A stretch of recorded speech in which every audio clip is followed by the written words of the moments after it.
بسم اللہ الرحمن الرحیم۔ تو سپریم کورٹ کے چیف جسٹس کے لیے جو ہے وہ کہ وہ مستقبل میں کون ہوں گے، اس کے لیے جو پارلیمانی کمیٹی ہے اس کا اجلاس جو ہے وہ شروع ہو چکا ہے،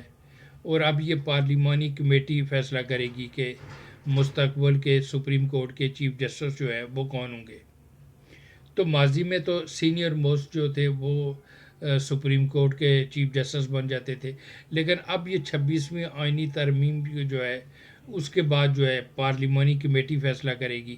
کہ اس کے لیے جو چیف جسٹس آف پاکستان ہوں گے وہ 3 سینئر موسٹ کی لسٹ بھیجیں گے، اور ان 3 میں سے جو ہے وہ چیف جسٹس کا جو ہے وہ انتخاب ہوگا۔ تو اب اس سلسلے میں جو ہے وہ پارلیمانی کمیٹی کا اجلاس جو ہے وہ شروع ہو چکا ہے، لیکن ابھی تک جو پی ٹی آئی ہے اس نے اس اجلاس کے میں جو ہے شرکت نہیں کی، اور میڈیا رپورٹس کے مطابق جو مولانا ہے انہوں نے رابطہ کیا ہے اسد کیسر سے کہ وہ آئیں اور اس جو پارلیمانی کمیٹی ہے اس میں جو ہے وہ شرکت کرے۔ تو اب دیکھتے ہیں کہ کیا پی ٹی آئی اس جو کمیٹی ہے پارلیمانی کمیٹی اس کا حصہ بنتی ہے یا نہیں، لیکن اگر P T I us committee کا حصہ بن جاتی ہے تو ایک دلچسپ صورتحال پیدا ہو جائے گی، کیونکہ اس پارلیمانی کمیٹی نے جو ان 3 کی جو لسٹ آئی ہے اس میں سے 2 تہائی اکثریت کے ساتھ فیصلہ کر رہا ہے کہ مستقبل کے چیف جسٹس جو ہے وہ کون ہوں گے۔ تو اس وقت جو نمائندگی ہے وہ مسلم لیگ نون کے 4 ووٹ ہے، پیپلز پارٹی کے 3 ووٹ ہیں، پی ٹی آئی کے 3 ہیں، ایک ایم کیو ایم اور ایک مولانا فضل الرحمان۔ تو حکومت جو ہے وہ تو جو ہے یحییٰ آفریدی جو ہے ان کو چیف جسٹس بنانا چاہتی ہے، مسلم لیگ نون جو ہے وہ ان کو ووٹ کرنا چاہتی ہے، جبکہ جو پی ٹی آئی ہے وہ تو کئی عرصہ پہلے ہی جو ہے وہ کہہ چکے ہیں، روئی خان صاحب نے کہا تھا کہ جو منصور علی شاہ ہے وہ ہمارے چیف جسٹس ہیں، اور حکومت کے جو الائز میں جو پیپلز پارٹی ہے وہ بھی نرم گوشہ رکھتی ہے جو منصور علی شاہ ہے ان کے لیے۔ بلاول بھٹو تو میڈیا پہ جو ہے کئی بار کہہ چکے ہیں کہ میں تو چیف جسٹس قاضی فائز عیسیٰ اور جو منصور علی شاہ ہیں ان کا ممنون اور ان کا احسان مند ہوں کہ انہوں نے میرے نانوں کو جو ہے وہ انصاف دیا، مجھے انصاف دیا ہے۔ خیر بلاول بھٹو اس کو انصاف کہتے ہیں کہ 40 سال پہلے جو ہے ذوالفقار علی بھٹو کو ایک عدالتی قتل کے ذریعے، ایک غلط فیصلے کے ذریعے ان کو جو ہے وہ سولی پہ لٹکا دیا گیا، اور اب 40 سال بعد عدالت کہے کہ وہ ایک جو غلط فیصلہ تھا، ایک عدالتی قتل تھا، لیکن خیر اب اس کو بلاول بھٹو کہہ رہے ہیں کہ انصاف ہے۔ تو اب بلاول بھٹو بھی نرم گوشہ رکھتے ہیں منصور علی شاہ کے لیے،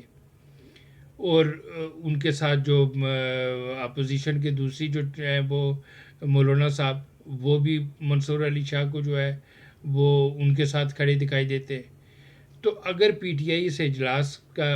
جو ہے اس پارلیمانی کمیٹی کا حصہ بن جاتی ہے تو منصور علی شاہ جو ہے وہ فیورٹ دکھائی دیتے ہیں، اور دوسرا حکومت کو بھی اب ان سے خطرہ نہیں اگر وہ چیف جسٹس بن بھی جاتے ہیں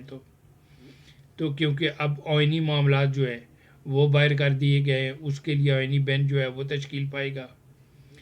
تو اب اگر منصور علی شاہ بن بھی جاتے ہیں تو وہ آئینی معاملات نہیں دیکھیں گے، وہ چیف جسٹس بنے ہوئے تو وہ سول اور فوجداری مقدمات اور یعنی کہ جنرل پبلک کے کیسز کو ایڈریس کریں گے، آئینی معاملات جو ہے وہ ان کی دسترس میں نہیں رہیں گے۔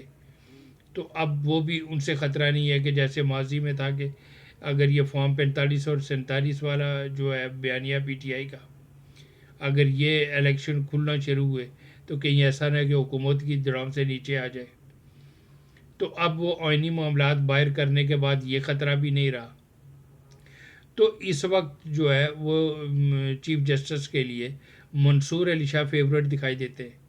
کہ اس میں اگر ووٹنگ کے میں دیکھیں تو 3 پیپلز پارٹی کے، 3 پی ٹی آئی کے 6 ہو گئے، اور ایک جو ہے وہ مولانا فضل الرحمان، 7 ایک طرف ہو جائیں گے، جبکہ دوسری طرف جو ہے وہ 4 جو ہے وہ مسلم لیگ نون ہے، اور ایک ایم کیو ایم کے وہ مسلم لیگ نون کے ساتھ جو ہے وہ جاتی ہوئی دکھائی دیتی ہے۔ تو اس طرح تو منصور علی شاہ کا جو پلڑا ہے وہ باری دکھائی دیتا ہے، اور آئینی بینچ کے لیے جو ہے وہ یحییٰ آفریدی جو ہے وہ مجھے فیوریٹ دکھائی دیتے ہیں کہ ان کو آئینی معاملات ان کے حوالے کر دیے جائیں گے. تو اب دیکھتے ہیں کہ وہ اگر پی ٹی آئی جو ہے اس اجلاس کا حصہ بنتی ہے تو پھر تو دو تئی کے میں جو ہے وہ فیوریٹ منصور علی شاہ جو ہے وہ دکھائی دیتے ہیں. اور دوسرا جو ہے منصور علی شاہ کے چیف جسٹس بننے کے بعد جو ہے وہ پی ٹی آئی کا جو بیانیہ جو تھا کہ یہ آئینی ترامیم لائی اس لیے گئی کہ جو ہے وہ منصور علی شاہ کا جو سینئر موسٹ ہے ان کا راستہ روکا جائے. تو پی ٹی آئی کا یہ بیانیہ بھی دم توڑ جائے گا. اور جو وکلاء حضرات جو تحریک چلانے کے لیے جو ہے وہ سرگرم ہے اب کہ وہ جو منصور علی شاہ جو ہے ان کا راستہ روکا گیا وہ سینئر موسٹ تھے تو ان کا بیانیہ بھی دم توڑ جائے گا. دوسرا جو وکلاء حضرات کا جو ہے نا خمار ابھی تک سر سے نہیں اتر رہا جو کہ ماضی میں افتخار چودھری کے لیے جو تحریک چلائی تھی اور وہ کامیابی سے ہمکنار ہوئی تھی تو ان کو یہ خمار ہے کہ اب بھی اگر ہم چلائیں گے تو کامیاب کر لیں گے.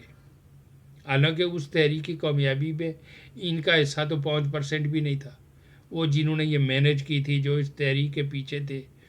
وہ ان کا کارنامہ ہے. وہ انہوں نے کامیاب کرائی تھی. وہ خلائی مخلوق نے کامیاب کرائی تھی. ان کا حصہ کیا تھا اس میں؟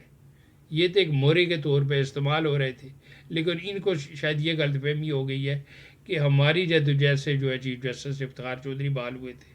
جس نے پھر آئین کا اور قانون کا بیڑا گر کیا اس ملک اور قوم کا